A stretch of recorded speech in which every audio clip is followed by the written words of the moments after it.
third quarter, tapos hindi na kayo naka-respond nung naghabol sila. Anong nangyari doon?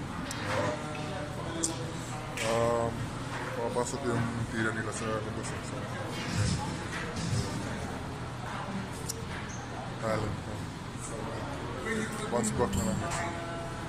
Nung dulo, parang ikaw yung nag-try na habulin. Dami mong punto sa loob. Anong nangyari nung medyo endgame na parang hindi kayo naka-execute ng maayos? Yun nga, na-stop nila kami. Pumapasok yung tira nila sa labas. And nahirapan kami makahabol. And kailangan namin mag-adjust na bounce back next week. Yung sistema to ng TNT bago na to eh. Masabi niyo ba na medyo nahirapan kayo dun sa bago nilang tinatakbong sistema? Medyo. Kaya nanalo sila. Medyo nahirapan. Bilis ng palit ng tao nila. And ganda na nila rin Jason. Then ganda naman yung laro ng Vince ko. And yun nga, pumapasok na talaga yung tira nila sa endgame. So, bawi na lang. Ha? Bawi na lang. Talaga.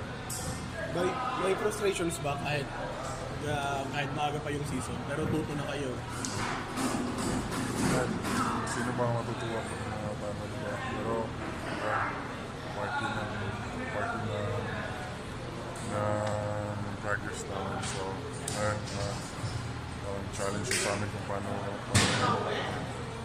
na-overcome yung challenge na yan. So, pangarap mo yung gusto.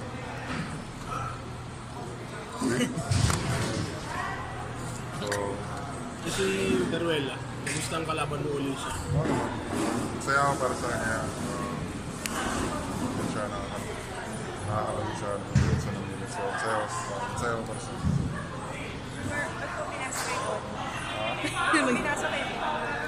Nadulas na Cebu. Last 3 minutes. Oo nga.